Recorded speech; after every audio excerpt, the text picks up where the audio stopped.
Hai Kak Semada, selamat datang kembali di podcast Ngobras, ngobrol asik alumni Semada. Dengan saya, Lydia Sekar 2007 dan rekan saya, Windows 93. baik selamat datang Mas Setio Wibowo.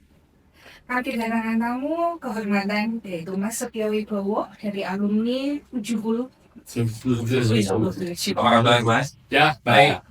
Sehat ya? Alhamdulillah. Terima kasih. Selamat datang di studio kecil. Terima kasih. Jadi ini sebenarnya itu sekretariat dan Iya. dilatih kembali studionya untuk podcast. Bagus. Bagus ya? Bagus. Baik. Monggo Rizka. Baik Mas Setio, Iya. Mas Setio dulu pernah menjabat sebagai Ketua IKA Semada 2 periode. Iya. Apa saja yang telah dilakukan selama itu untuk IKA Semada maupun untuk sekolah? Oke, terima kasih. Sebenarnya karena posisi saya di Jakarta ya, agak susah untuk melakukan aktivitas yang menyeluruh di kelas Semada ini. Jadi hanya teman-teman yang berdiri yang menjalankan. Yang pertama kita lakukan adalah mendirikan alumni peduli. Alumni peduli itu tahun 2009. Jadi itu pada waktu kita reuni pertama ya di Cibubur. Sampai sekarang sudah lebih dari 80 orang yang kita biayai di dalam program itu. Jadi ada yang lulus kita biayai itu sekarang jadi donatur tetap. Ada contohnya Mas Amina ya, itu sudah jadi pengusaha besar sekarang, ada di Jogja. Jadi adik-adik kita yang lulus kemudian dia disupport oleh alumni. Iya, betul. Sekarang gantian mereka Mensupport, ya. untuk mensupport Ya, adik-adiknya. ada panitianya yang di sini yang menseleksi. Yang di sini itu Iya. beberapa orang, jadi nanti menseleksi ini benar-benar prestasinya bagus dan itu dari kalangan orang tua yang tidak mampu. Dan itu sampai sekarang jadi legacy jenengan gitu berarti Mas kepengurusan. Nah, Itu kayak lanjut sampai hari ini ya. sampai hari ini masih kita banyak yang sudah lulus sampai dari terakhir itu sekitar 80 orang yang kita sudah biayai. Iya. Ada donatur tetapnya, ada donatur yang sifatnya inisiatif gitu ya. Jenengan kan sejarahnya kan berarti 2 kali kepengurusan yang saya. Dua periode, iya. Berarti kan kebetulan waktu itu kan saya juga ikut di Munas pertama yang di Indonesia waktu itu lebih awal itu ya. Tapi kan juga mengikuti apa yang sudah yang berikan Berarti kenal pertama saya kenal Pak Winter di situ ya? Iya, kami belum Berapa itu? itu berapa ya Mas? 2011. Iya, 2011. Jadi berkali-kali lihat tuh proses pemilihannya menyenangkan di orang waktu itu kan memang Iya. adik-adik juga ternyata juga memilih menyenangkan gitu. Iya. Gitu. Terus Mas, apa Terus yang kita lakukan waktu itu masih Bu Herlin ya. Oh, Bu Pak Bambang atau Pak Bu Herlin Gron ya? Wahid duluan. Bu Herlin ya. Terus waktu itu komunikasi dengan saya. Ini dari SMA lain Ya. ada mobil operasional. Kita SMA 2 nggak punya. Ini Mas Setio kita bisa mewujudkan mobil lagu ya, kita bantu. Waktu itu kita urunan beberapa alumni kita bantu untuk mewujudkan mobil itu Panther. Waktu itu masih ada Sampai sekarang kan Sampai masih difungsikan. Iya. Masih terlihat masih bagus lagi juga. Oh, syukurlah kalau Iya. memang bermanfaat ya. Iya. Sangat bermanfaat. Ya, terus di 2014 kita bakti sosial ada letusan gunung Kelut. Nah itu Paling besar itu Mas. paling besar ya. Besar ya. Secara besar. Iya, saya datang itu waktu itu. Luar biasa. Iya, Jadi melibatkan seluruh pengurusan. melibatkan seluruh pengurusan. Pada kegiatan sosial ya. Kegiatan sosial. Terus ada biasalah kita masak segala gitu ya. Terus buka puasa bersama segala gitu. Itu yang kita lakukan. Jadi tidak terlalu banyak Ya. dengan hal-hal yang sifatnya itu periode setelah saya gitu. Iya. Periode setelah saya mungkin banyak kegiatan karena waktu itu kan sudah post up segala sudah aktif. Iya, betul. Iya. Sudah mulai. Zaman saya post up masih belum terlalu aktif, ada, ini tidak terlalu banyak Belum terlalu. aktivitasnya ya.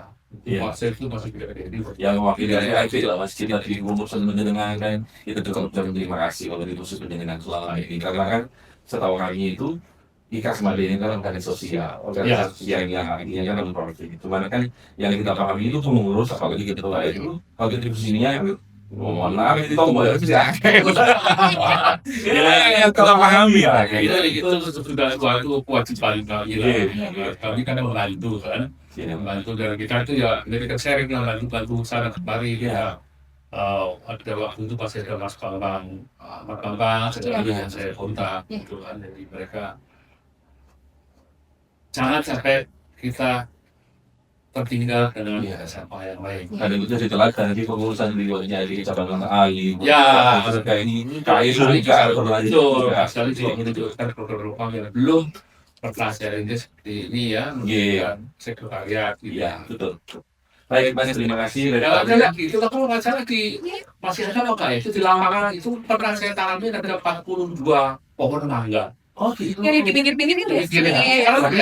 Masih ada itu 42 spesies pohon mangga. Oh, berarti pilihan ya? Iya, sama Sekali satu jenis itu enggak. Itu ada itu sumbangan dari Mas Dr. Sri Sudaryono ya.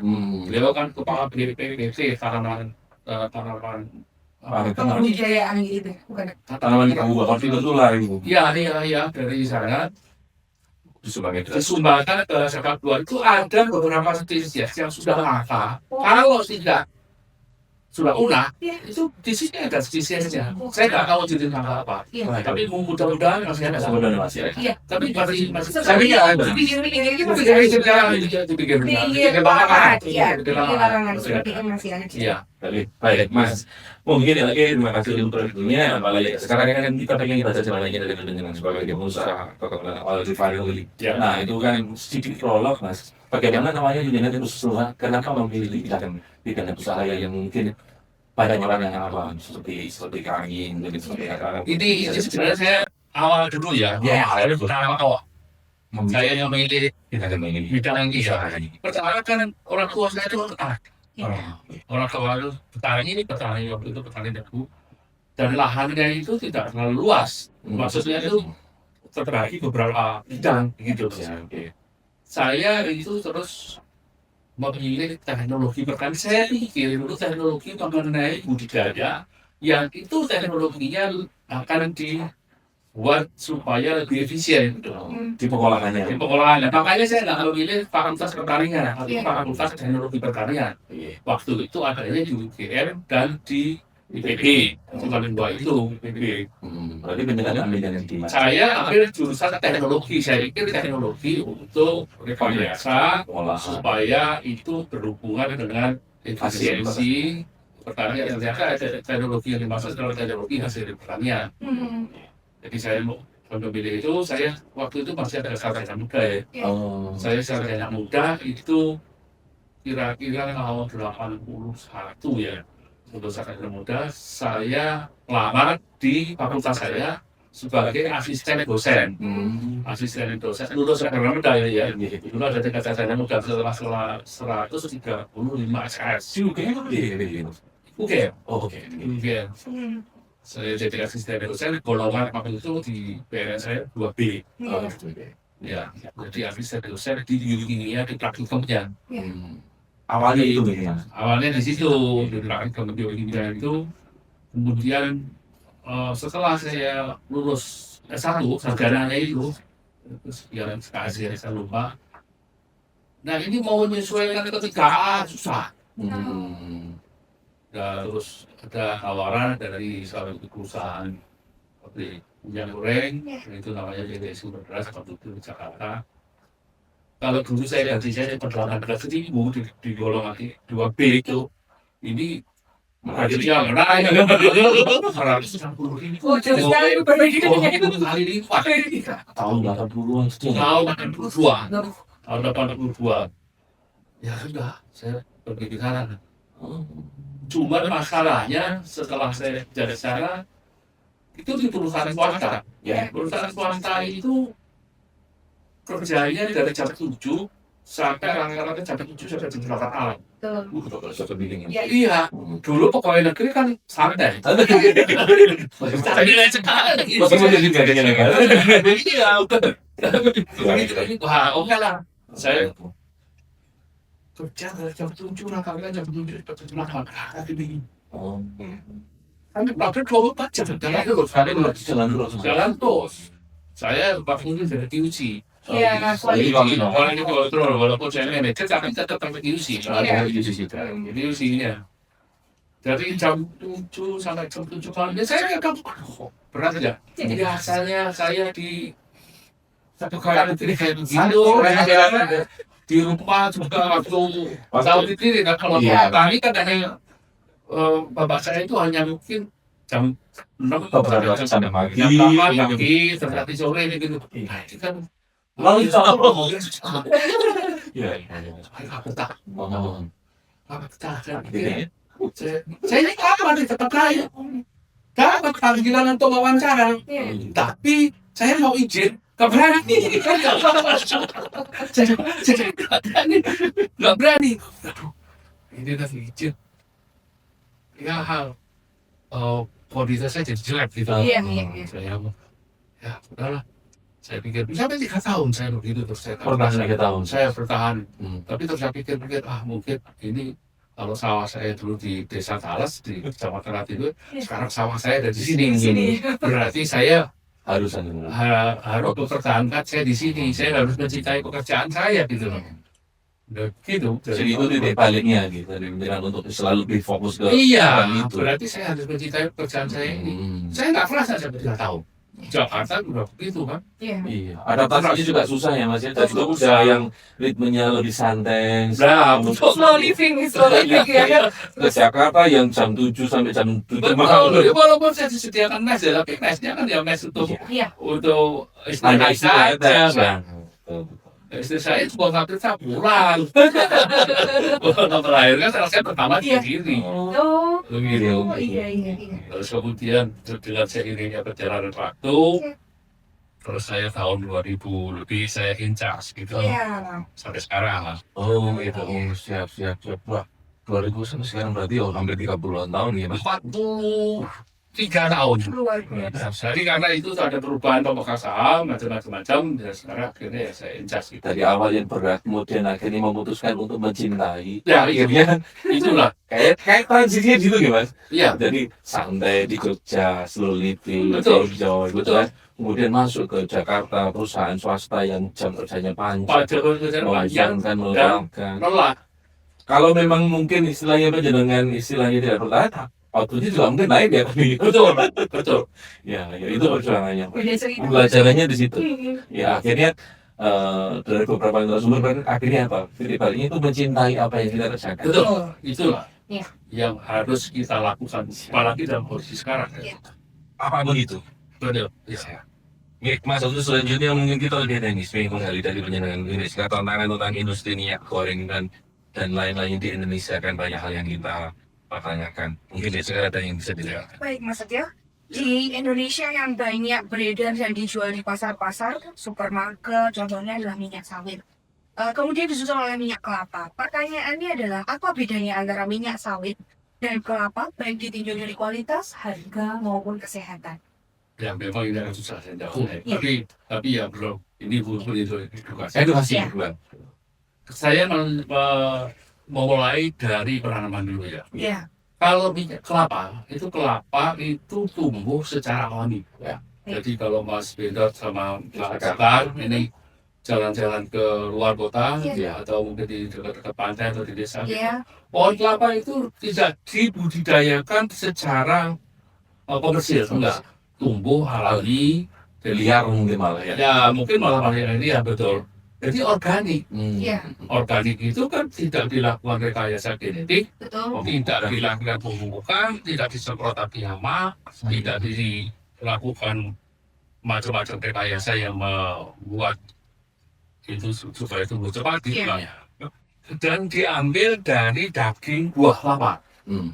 Oh. Dagingnya ya. Hanya dagingnya yang diproses untuk jadikan kopra itu ya. Betul, daging yang dari kopra kalau wet proses dengan kopra, Iya.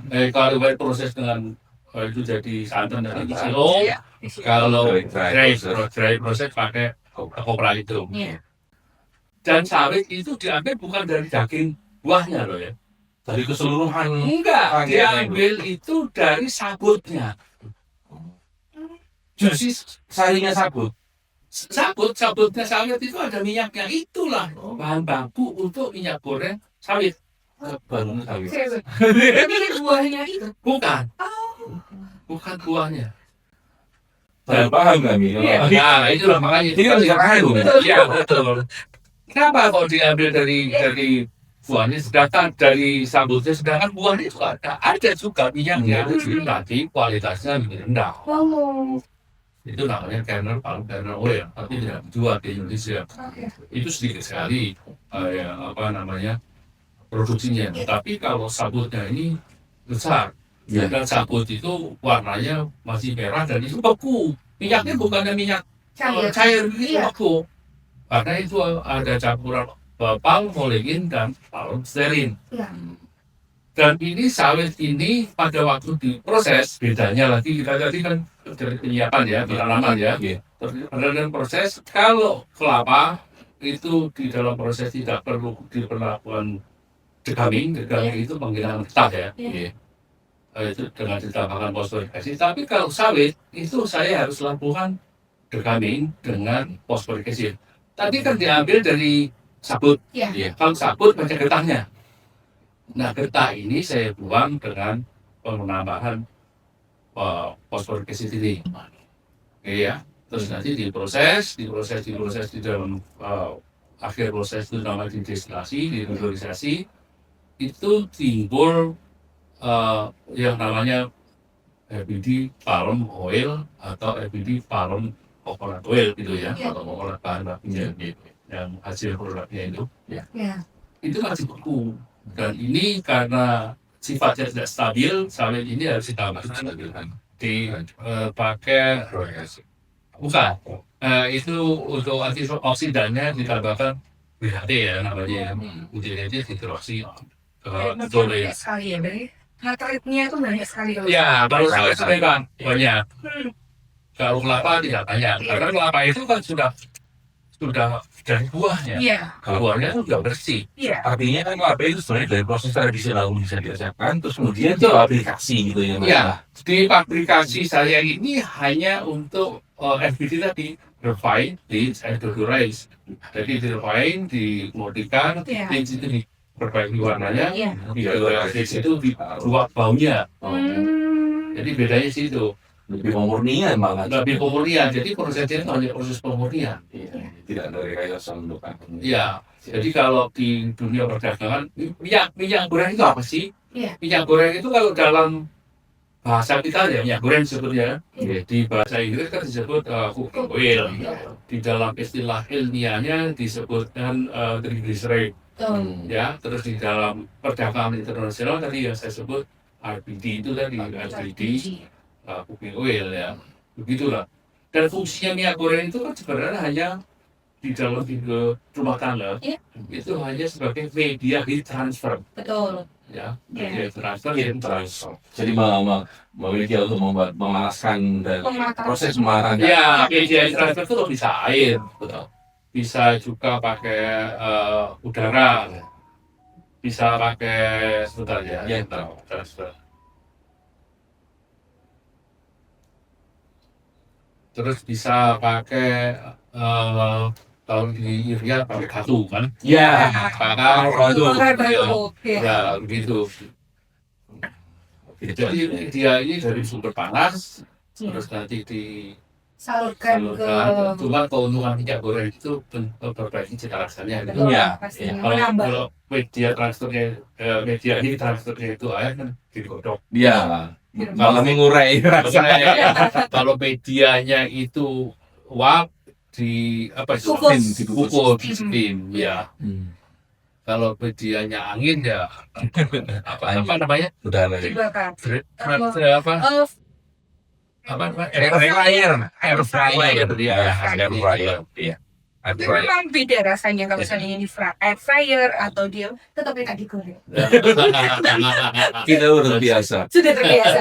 Iya. Baik, Mas Setia, selanjutnya beberapa tahun yang lalu pernah terjadi krisis minyak goreng di tanah air, sedangkan di Indonesia adalah produsen sawit terbesar di dunia. Ya. Kenapa kok bisa sampai krisis tuh, Mas? Ya, ini begini ceritanya. Iya. sekarang itu fungsi minyak goreng itu tidak hanya untuk food, Iya. tapi non food itu jauh lebih besar daripada food. Oh, Persentasenya sudah semakin besar. Sebenarnya lebih besar. oh ya. Sekarang produksi CPO, ini kita bicara CPO, Iya. karena yang diregulasi oleh pemerintah CPO-nya. adalah CPO, minyak goreng sawit. Iya. Minyak goreng kelapa ini tidak ada regulasi. Dan itu lebih bagus dong mas, malah potensinya di situ kan. Ya, Karena regulasi. volumenya ya mungkin ya mas. Betul, karena kan sawit ini kan oleh perusahaan-perusahaan besar ya. Iya. Kalau Betul. kelapa Makanya ini, pemerintah berkepentingan untuk mengatur tadi. ya, dan harganya bisa lebih kurang. Ya, baik. Terus. Jadi apa saya lupa? Kenapa kok bisa sampai krisis? Oh ya, Ya, produksi per tahun Iya. CPO di Indonesia itu ada 52 juta ton. per Yang- tahun 52 juta ton. Ya untuk goreng, untuk Yes. kebutuhan rumah tangga, sekarang Betul, itu Mas. hanya sekitar 5,5 juta ton. Oh ya. Sedikit sekali. Berarti Hanya- 10% dong mas. nggak salah. Iya, 11% lah. Iya, 11%. Ya. Berarti sisanya itu diekspor dan Oh, dijadikan bukan. untuk Gini, saya jelaskan lagi. Terus yang dipakai untuk industri food. Iya. Oh, formula. Industri food industry itu kira-kira ya sekitar 5 juta ton juga. Oh, 22%. Ya, aja. terus untuk kimia, Iya. itu 3 juta ton ya. Chemical industry. Chemical industry.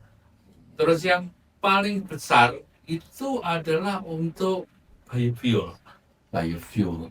Ya, Berarti Pertamina yang menggunakan. betul. Hmm. Jadi sekarang kalau Mas Bendot beli Di solar, Ya. beli solar itu kan B30. Iya. Betul. Itu artinya 30% adalah CPO.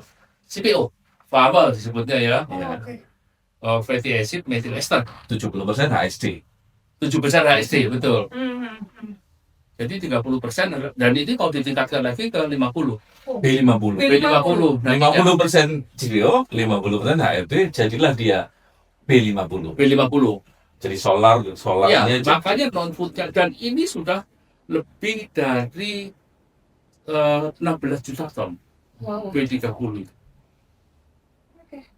berarti Besar sekali. Besar sekali. memang industri CPO itu memang dia lebih ke itu bisa jadi penopang untuk energi ya mas. Oh iya. Dan Memang panjang betul. memang arahnya ke sana ya.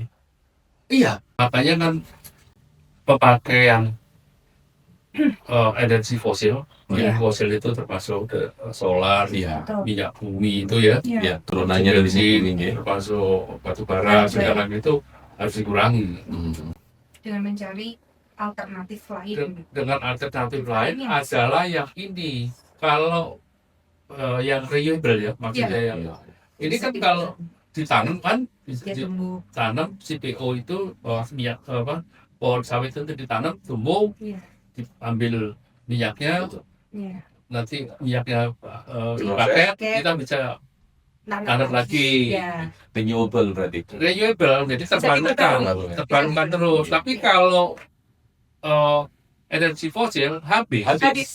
Dan memang sudah habis, merusak lingkungan Betul. dan Tidak bisa diperbarui. ya Betul. tidak bisa diperbarui. ya. Oke, Mbak sekarang mungkin selanjutnya. Selanjutnya, bagaimanakah peran pemerintah dalam bidang tata niaga minyak goreng ini, Mas? Selama ini terus bentuk. Tadi belum saya jawab pertanyaan. Oh iya. Kok bisa krisis? Iya. Ya, Habis- Oh iya. Kenapa kok bisa Buatan. krisis? Iya, Ya, iya. Iya. bisa krisisnya itu karena yang diekspor Iya. itu lebih banyak. Tadi kan berapa? 52 juta ton tadi yang saya sebut itu 11% untuk food, 10% untuk apa tadi kosmetik Ya, chemical totalnya berapa? Totalnya Cuma kurang dari 30. Iya, Iya, kurang dari 40 maksimal. Nah, sekarang sisanya kan diekspor. Yo, iya, iya. Nah, sekarang kalau diekspor itu lebih menguntungkan daripada dijual di dalam negeri. Tidak. Apalagi saat itu tahun 2019 Lagi tinggi-tingginya. 2020 itu memang banyak produsen minyak selain sawit itu sedang bermasalah. Oh, jadi mau nggak mau cover juga ya, Mas? Ya. Ya, itu kan kalau tidak salah terjadinya perang Rusia dengan Ukraina itu, Oh ya, kapan ya? 2020-an 2020-an ya. ya. 2000 ya itu kan krisisnya kan Awal sekitar gitu. 2020 dari Stuck. sedangkan di Ukraina itu adalah penghasil sunflower oil untuk besar. mencukupi kebutuhan APBS Euro. Europe. Betul. Hmm. Jadi itulah akhirnya krisis Minyak. akhirnya kan supply terhenti, kemudian pasar kosong, CPO jadi rebutan. CPO jadi rebutan. Padahal ada dulu kita pernah produk-produk kita ini CPO ini ditolak di Eropa Uni Eropa kan karena dianggapnya deforestasi. deforestasi. Iya dong. Nah, itu Nah kan itulah. Nah sekarang karena ada kebutuhannya seperti itu, berbaik-baik lah mereka Nah, dengan produsen Indonesia, makanya kan ya begitulah. Ya itulah ekonomi begitu. iya. Makanya saya kemarin diidentifikasi kan Mas, Uni Eropa dan Pak Prabowo ketemu kemarin itu kan, akhirnya kan mereka butuh CPO dari Indonesia juga. Nah itu kan dari itu. Dan Oke. pada waktu yang bersamaan ada krisis kekeringan di benua Amerika Selatan. Betul. Iya.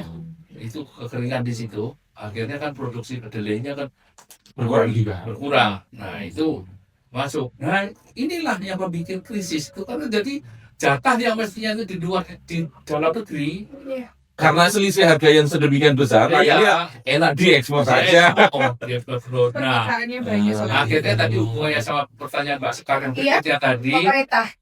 regulasi pemerintah. Iya. Nah itu di tahun 2020, Iya. awal tahun 2020 kami ini para pengusaha ini dipanggil sama Menteri Perdagangan waktu itu siapa ya saya lupa saya namanya. Sebelum Pak Zulkifli Hasan ya? Ya sebelum Pak Zulkifli Hasan Iya. siapa itu? Ya, Menteri Perdagangan waktu Ya, zaman Pak Jokowi. itu. Ya. Itu ada di situ ada walaupun lewat Zoom ya dipanggil lewat Zoom. Pak Menterinya itu didampingi Dirjen Perdagangan Luar Negeri, Perdagangan Dalam Negeri. Iya. Nah itu mewajibkan Iya. harus dijual di dalam negeri, diutamakan, begitu kan. Terus keluarlah peraturan Menteri nomor 1 Iya. itu minyak goreng harganya ditentukan oleh pemerintah. Iya. Karena itu prinsip kan, Iya. ya, ditentukan oleh Iya, pemerintah. Harganya itu adalah waktu itu 14.000. Hasilnya eceran tertinggi. Ya, Headnya ya. ya terus harga yang curah Iya. 11.000. Oh. Iya. Ya nggak jalan. Sudah nggak ada barang ditentukan harganya, Susah. Sudah. harganya dibatasi nggak boleh lebih dari 14.000. Hukum pasar, Mas. Iya. Dan krisis ekonomi juga akhirnya Iya bingung. kan waktu itu kan harga kan sudah last time kan Pas. Sampai berapa tertinggi waktu itu? sampai 25.000 kalau sama kawin itu ya. Betul. Nah, sekarang ngapun dan Terus dibatasi sama pemerintah. Ada boleh 14.000. Itu belum berumur 1 bulan sudah dicabut. nggak efektif ya, Mas ya? Hah? Nggak efektif berarti. Nggak efektif, iya.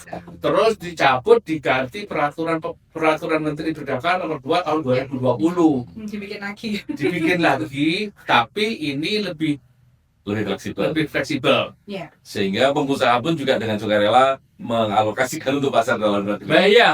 Jadi yang tadi itu 11.000, terus yang minyak 14. yang biasa itu 14, terus yang Ekspor. oh enggak, itu seluruh merek 14.000 waktu itu. Oh, oke. Nah, sisanya itu kan dijualnya kan dari pabrik kan mungkin 18.000 atau 20.000. Sisa selisihnya ini bisa direquest ke pemerintah. Oh, disubsidi oleh pemerintah. Disubsidi oleh pemerintah. Iya, iya. Tapi tahu sendiri pemerintah itu kalau bersubsidi itu minta duitnya lama. Iya. Itu yang dari tahun 2020 itu Belum tertagih kan? Iya. Aduh, repot lah. Nah, terus itu kan nomor 2 kan. Iya, Iya. betul. Terus timbul lagi nomor karena itu pada ragu. Iya. Ini nanti benar apa tidak sih diganti oleh pemerintah. Iya. Digantilah timbul lagi yang nomor 3. Oh, ada lagi. Nah, nomor 3 ini sekarang ada yang namanya DMO, Domestic Iya. Market Obligation. Iya. Kamu boleh jual dulu 20% di dalam negeri, Dari Iya. kuota sisanya boleh diekspor. 80% belum diekspor. Oh. Supaya di dalam negeri bisa terpenuhi. Karena kan tadi buat Iya. cuma berapa? Cuma 5. Kamu boleh ekspor syarat ketentuan berlaku. Iya. 20% kamu penuhi dulu pasar. Pasar itu kan sebenarnya cukup baik. Cuma Tadi 11 saja. 11% aja. cuma 11% kok di dalam Iya. negeri. Ini kan 20%. Iya. Iya, cukup. Ya itu pun juga Masih keberatan. ya namanya Ya namanya juga akan keuntungan lah. Nah, Hitung-hitungannya. Kapan lagi cuan kan gitu. Dinamikanya luar biasa ya, Mas. wah, terus belum selesai. Oke, Terus tadi tahun 2024 Iya. itu kebijakannya berubah lagi. Kalau tadi itu adalah segala yang merek tertentu itu dijual bebas, Bebas. boleh ya, boleh dan cuman yang minyak yang curah itu dibatasi sama merek apa tadi itu minyak kita Iya. itu ya dijual 14 itu berapa? Iya. Iya. Di tahun 2024 itu kebijakan dicabut lagi, diganti lagi. Jadi regulasi pemerintah begitu, jadi Menyesuaikan kondisi. dan terus kondisinya. DMO yang 20% itu adalah berupa minyak kita. Jadi minyak curah itu sudah nggak boleh beredar. Berarti mereka berkewajiban mempacking sekalian dan distribusikan dengan Betul, Sudah bermerek jadi minyak kita. Jadi minyak kita. Iya. Jadi kalau dia sudah jual minyak kita Sekian persen. 20%, Ya sudah dia berhak mengekspor. 80% Boleh. boleh diekspor. Boleh. Jadi menjawab pertanyaan Mas Kata Ya. itu. Ya, Jadi itulah regulasi karena supaya untuk mendahulukan pasar domestik Domestik, dulu, baru silakan Anda ekspor sisanya Betul. kuotanya. Iya. Jadi tidak semata-mata gitu, Mas. Jadi yang di dalam negeri juga enggak sampai krisis ya. nggak Mas, sampai ya? krisis. Sampai Betul. sekarang kan itu mungkin sejalan ya. Iya, aman. Jalan. Ya ada sedikit naik turun lah fluktuasi. 14.700 kalau nggak Iya, salah minyak iya. kita itu. Tidak Dan terlalu. itu tidak boleh dijual di supermarket besar, Oh, Di pasar tradisional. pasar tradisional atau supermarket kecil. Oh, Karena kalau supermarket besar pasti harus pakai merek yang premium gitu. Betul. Yang merek konsumennya juga beda Mas ini. Ya, Iya. sudah bagus sih regulasinya saya pikir sudah Iya. kesini semakin bagus ya. Ya tadi ada pertanyaan yang belum saya jawab. Iya. Hubungan dengan kesehatan ya. Nah, tadi. itu. Oh ya. Ya, Ya, monggo. gini. Kalau minyak kelapa ini disusun oleh yang namanya lauric acid. Oh, ya. Jadi itu triglycerid ya, triglycerida itu ada 3 molekul Iya. asam lemak yang menyusun. Ya. Iya. Yang paling besar itu adalah lauric acid, itu serinya serinya itu 12. Iya. Karbon C 12 ya. Itu tergolong dari MCT yang Mas Bindo pernah singgung gitu. Dan karena rantai karbon C ini penengah, itu di dalam tubuh itu mudah dicerna. Kalau mudah dicerna itu artinya mudah dibuang. Iya. Jadi tidak Kolesterol. menumpuk di tidak tubuh. menumpuk. Tapi kalau yang minyak lain yang bukan lauric acid, Iya. minyak kelapa itu disusun dari lauric acid ya. Iya. Ya. Kalau bukan lauric itu menjadikan orang jadi fatty, jadi gemuk Nah, karena tersimpan di Di dalam tubuh. tubuh Jadi sulit fat. diuraikan. Jadi secara tidak langsung kenapa Yang mengurangi kedua. gorengan itu? Iya. Nah itulah. Iya. Jadi bedanya berarti gorengan pakai minyak kelapa dan minyak sawit. Betul. Ya kalau minyak sawit, Iya. minyak sawit itu disusun oleh namanya palmitic acid. Iya, palmitic Itu karbon C-nya karbon C yang terikat di situ tuh ada 18. Lebih banyak ya. Jadi ya ini sebenarnya masih tergolong medium chain fatty acid juga atau masih medium chain, tolerable. Iya. tapi lebih panjang Iya. gitu loh. Jadi itu bisa tersimpan di dalam tubuh kan nanti makanya triglyceridnya tinggi. Kolesterol. Ya itulah salah satu alasan dulu orang-orang tua kita itu kan enggak sawit itu kan dari tahun 70-an. Iya, betul. Boomingnya Betul, dimulai betul, tahun betul. 70. Iya. Kalau kelapa kan Wah, orang-orang Italiano. kita yang nenek-nenek kita kan Sudah tahu. Betul. beliau-beliau sehat. Betul. Ya karena banyak memakan yang minyaknya itu adalah lauric acid. Kalau yang Vision itu varian dari coconut oil juga ya, Mas ya? VCO itu hanya proses ekstraksinya. Oh, pembedanya di situ. Proses ekstraksi dari buah kelapa tadi dibuat santan terus kemudian Dicernihkan. dijernihkan diproses dengan wet proses yang Oh, basah. basah. Jadi bukan dry atau Iya. hot ya. Proses basah itu bisa centrifuge itu kan dari berdasarkan bukan berat jenis ya, berat jenisnya yang besar. Iya. Jadi kalau sudah jadi santan di centrifuge Bisa. airnya itu akan Iya. terlempar lebih jauh Betul, gitu betul, loh. betul. Baru sisa minyak. Nah itu berarti makanya wet prosesnya di situ. Kalau yang kami ini kan lewat kopra jadi Iya. Iya, air dry. ya Iya. Cuman kan memang kalau skala industri memang harus lewat kopra, Mas. Kalau Buat kopra, betul. Kalau PCO itu kan kecil. Iya. Saya juga tidak tahu kenapa kok orang itu senang PCO, padahal PCO kan harganya mahal. iya, Mahal sekali. Kalau Mahal satu botol kecil segini aja bisa ratusan ribu. Dan itu itunya persepsi. botolnya seringnya kaca ya. Iya. packagingnya, Packagingnya. Baca. Iya. marketing aja. Biar dia kelihatan eksklusif juga dengan Maka sesuai dengan harganya. kalau saya baca-baca apa sih unsur yang Iya. membuat orang tertarik itu mungkin karena warnanya atau Bening. mungkin warnanya itu bening ya. Terus yang kedua lagi ini dianggapnya sebagai obat. Itu karena lauryl acid tadi yang saya sebut itu. Iya. Padahal Substansinya nggak beda jauh ya, Mas? iya, secara kimia terus Ya itu berarti hanya branding sih, Mas. Branding dan marketing. Nah, jadi kan itu sih. Iya. Betulan mungkin. Oke, diskusi selanjutnya. Mas Oke, Eka. baik Mas, kenapa harga minyak kelapa kira-kira ini banyak sekali naiknya ya? Apa bisa turun lagi nggak kira-kira? Nah, ini pertanyaan ini memang ini hubungannya tadi sama pemerintah. Iya. Oh, Jadi saya tidak menyalahkan pemerintah, karena pemerintah itu adalah sifatnya pembela petani. Iya. Jadi ini yang diekspor, kalau dulu diekspor kayak kami ini ekspornya sudah LPG ya. Iya. Sekarang itu yang diekspor adalah gelondongannya itu, jadi butir-butir kelapa itu diekspor ke China. Pada waktu Pak Prabowo pertama kali datang ke China ketemu Xi Jinping itu, satu poinnya adalah ekspor butir kelapa bulan. kelapa bulan. Iya. Nah, kelapa bulan itu diekspor banyak sekali. Di sana itu ternyata Proses. dipakai untuk coconut milk. Orang China itu senang sekali dengan coconut milk. Jadi kekuatan beli itu jadi kompetitornya daerah susu sembarangan bisa. Iya. Dengan alasan kesehatan atau apa begitu mungkin ya. Kelihatannya orang di sana itu tidak terlalu Suka. Jadi perutnya itu ya, dairynya itu tidak terlalu Oh, iya. suka dengan bisa menerima Kayak susu sapi. Klosa. Iya. Atau sapi. Oh, akhirnya gitulah.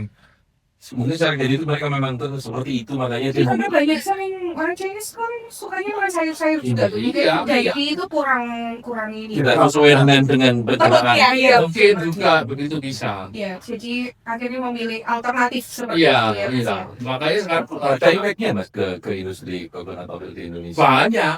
Iya, kan? Harganya jadi tinggi. Harga jadi tinggi udah pasti sekarang. Permintaan pasarnya tinggi soalnya. Sekarang harga minyak sawit itu yang disebutnya palm oil ini. Palm oil itu satu botol kalau beli itu berapa kali 20.000 doang. Ya. Iya. Sekarang coconut ini ya produk saya Berapa mas? Can user. sudah ke end user dari pabrik sudah 50.000. Wow. Dari pabrik. Jadi dijual kalau saya lihat di supermarket 65.000. Kalau di pasar Eropa di Australia sampai berapa itu mas? Kalau jalan kan jadi ekspor juga kan? Iya. Mas. Oh dia makin senang. Iya. Makin senang.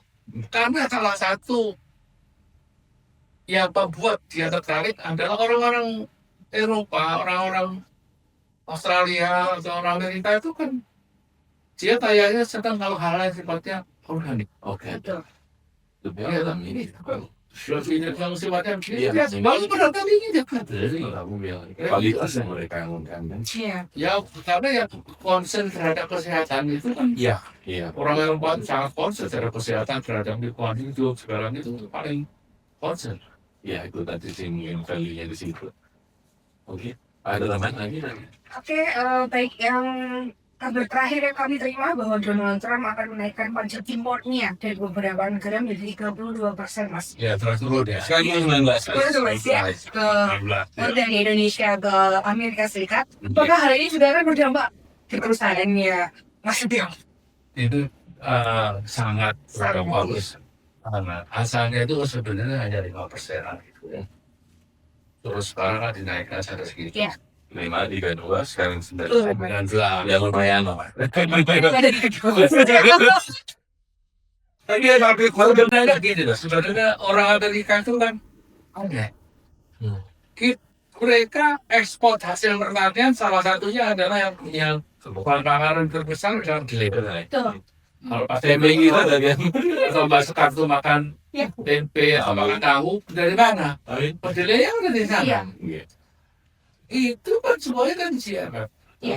CMO, CMS. Iya betul. Nah tapi kalau saya jual ke sana, mana saya regulator balik mobil, Iya. repot. Nah itu mah.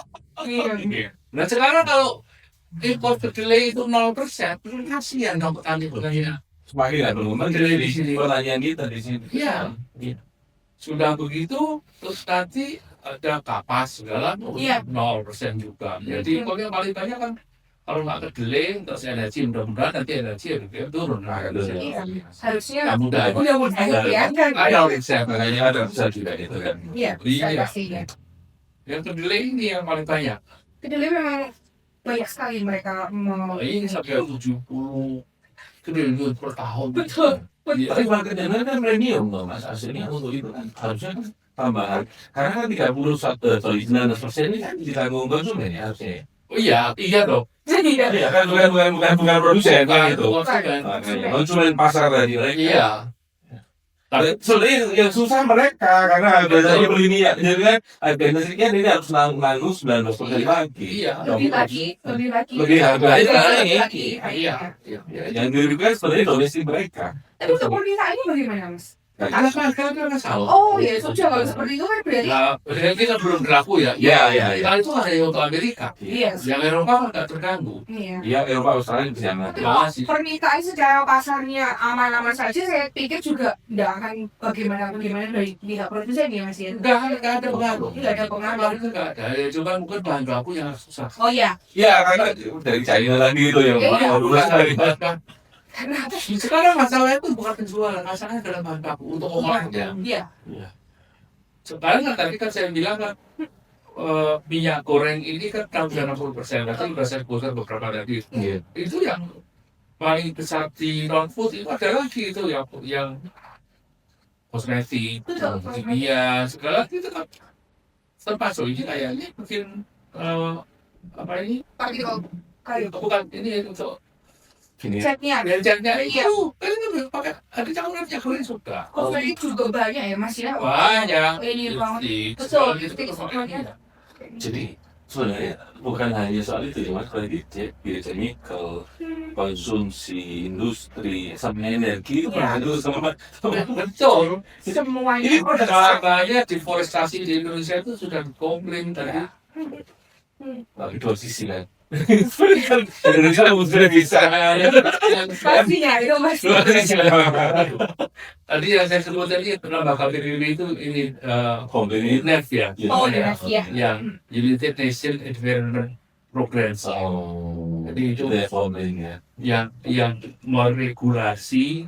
Nggak tahu Indonesia sudah ratifikasi. Kalau itu dulu. Kok kayaknya itu dulu. Kelihatannya kok dulu. Dulu kok kayaknya. Dulu kan Kerja. yang pernah Pak Jokowi itu datang ke Italia itu Iya. G20 ya. Iya. G20 itu kan juga membahas adalah negara ini mengenai lingkungan hidup ini. Tadi dulu dia kan. Itu ada yang diprioritaskan ke sebenarnya teknik dari presiden kita waktu itu supaya CPO kita laku dan Eropa tidak Memben. yang ban gitu kan. Nah itu salah satu promosinya adalah menggunakan energi terbarukan. Iya. Berarti perang iklim ini yuk blessing yang disukai. Betul. Bukan masalah si Indonesia semakin besar gitu. Waktu setelah Setelah, G20 itu, iya. itu batu bara yang asalnya dulu 400 Iya. US dollar per metric ton, Iya. turun jadi 140. Setelah Setelah Ini masih proses. setelah Rusia sama guys. bukan setelah UNEP sama G20 yang di Italia itu Oh, setelah pertemuan itu mas. Iya. jatuh batu bara Oh, karena dari UNEP tadi keputusannya. ke mengambil suatu kebijakan Iya. kalau batu bara itu dipakai terus menerus Betul. selama 30 tahun bumi ini akan naik 100,5 derajat Celcius. Iya. Maka itu yang di Iya. Ya kampanyenya itu juga kan biar panas apa Kalau- bumi itu ya. Karena bumi ya itu Iya. akan terus naik Betul. ke bawah ya. Global warming ya. Global warming dan Iya. itu ya. Karena memang batu bara berperan banget Merusak merusak lingkungannya. Dari gitu tidak terbarukan itu loh. Jadinya dari situ tuh pembicaraannya kenapa untuk lebih banyak kurangnya mungkin seperti itu. Soal itu sebenarnya masih industri pak, kok malah asumsi ya sampai. Oh iya, sekarang memang lagi sangat Industri ya. bagi rumah yang kecil ya.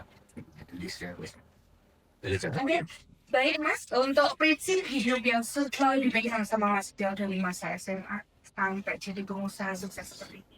Mungkin bisa dibagi ke adik-adik kemarin-kemarin. Ya. Oh oke. Ini kalau sudah konsisten. Belum, masuk. Kita mau ngomong lagi dan sudah mulai aman. Kita masih banyak. Ada batasan mas. Sampai ke bawah. Sampai kan semua. Tadi sudah saya sampaikan dari awal saya kerja di pabrik Iya. yang itu kan seperti itu. Saya bikin, aduh kalau saya terima telepon dari seorang teman besok minggu mau kemana? Ya bisa deh, Bisa sampai. bisa bisa jalan-jalan. Saya kok nggak bisa gitu. Itu salah satunya ini prinsip hidupnya, makanya tadi saya pikir kalau begitu memang ladang saya karena saya jadi